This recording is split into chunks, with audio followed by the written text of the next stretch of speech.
Something very similar. Here's a woman who was having a near-death experience. She suddenly felt all of these little things around her coming out of a iconic, in this case it was Mary and a child. This is a Japanese woman.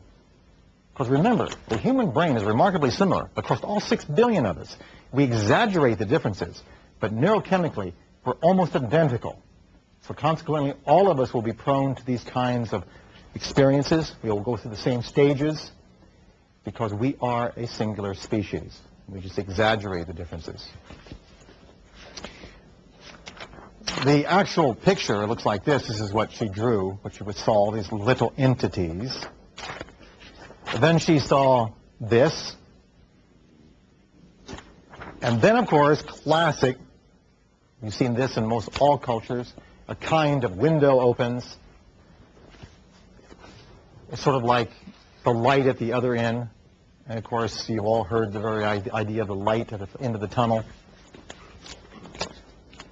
Then she perceived this particular shape, full of multiple colors. Then, of course, because of the nature of the activity, she felt herself moving through this funnel or tunnel. She felt the moving sensations. Notice the faces are emerging. And of course, luckily, she was an artist who could report this. And as she got closer to the bottom, of course, she began to have this feeling of reaching infinity. Notice these are all faces. Of course, all cultures talk about this. If you look at the Egyptian Book of the Dead or the Tibetan Book of the Dead or any of these other representations of what it's like to be in an altered state, you will find that very similar patterns emerge. Remember, 6 billion brains were basically the same, well, we're the copies, 6 billion copies of the same DNA, really.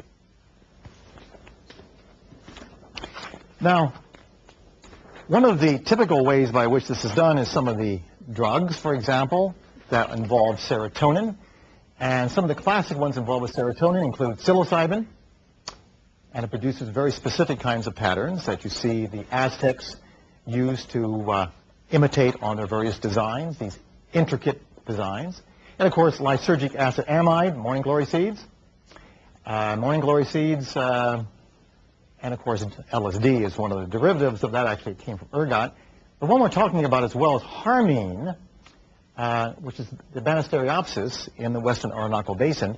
That one was called telepathine at one time because under its influence, people thought they could read minds. In fact, both the Soviets and the Americans sent in expedition forces in the 1960s to get this famous stuff, to extract it, to use it for remote viewing. And of course, bufotenine, one of the types of psychotropics from toad skins.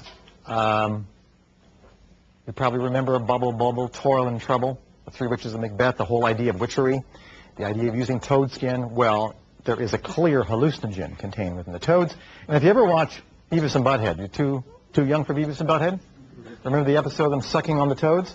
I think they had the wrong idea of how to get bufotenine. But you see, this kind of class of compounds can produce marked altered states. Now, is there an optimal hallucinogen? Is there an optimal psychotropic? And the answer is no. Because for any of these compounds to work, their basic chemistry must imitate something you already have in your brain. That's right. Some of you are probably making this right now in small amounts. In fact, even something like marijuana would not be effective unless you had the receptors already in your brain. They're called cannabinoids in the case of marijuana.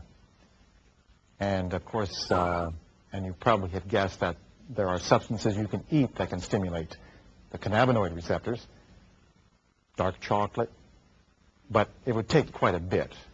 And you would probably have adverse side effects. I think it's weight gain. All right. So let's take a look at Strassman's work on ayahuasca. He calls it the spiritual molecule. And indeed, this particular molecule, which is dimethyltryptamine, right? Dimethyltryptamine, started in the Orinoco Basin. And it's interesting, when people have these experiences, it's all a function of your culture. The local natives say it's the mother, the jungle mother appearing to them. The Catholics say Mother Mary is appearing to them. And the Protestants say something else, that was Christ appeared to them. So the basic chemistry that's stimulating the brain is the same, but the explanations are given by the culture. Now notice this interesting effect. This is Strassman's work called the spirit molecule. The typical experiences are kaleidoscopic display of visual hallucinations, separation of consciousness from the physical body, very much like the diagram sequence I showed you with that near-death experience. Feelings of another, the feeling of a presence. Almost always is a feeling of a presence. And cultures can identify it as a spirit guide or a dead person or an iconic individual such as a local religious figure. They're all basically the feeling of another. Now, some people have the capacity to make DMT within the pineal organ because melatonin is effectively that compound, effectively N-acetyl 5-methoxytryptamine. So some of you can be naturally high. I've been accused of that. I've been accused of being naturally high because, well, actually it's not just unique to me. Most creative people, the musicians, the writers, the poets, the sculptors, all of those individuals often have a altered brain chemistry that gives them insight into other relationships and to other patterns. So some people may take drugs and have it. Other people do it spontaneously. And some people may be due to an actual modification of their experience. Did you realize that Martin Luther, who started Lutheranism, was a basically low-rate, second-rate monk until he was struck by lightning? The changes in his temporal lobe organization and the chemistry that he obviously experienced subsequent with that resulted in a massive change in human history. So the point is that these particular compounds can be made in the brain. It's just that drugs enhance what's already there.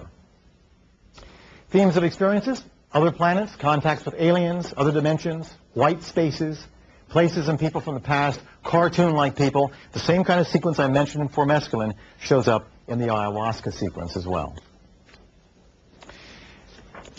Now, I had the privilege of evaluating and chatting with a scientist, the BBC science director.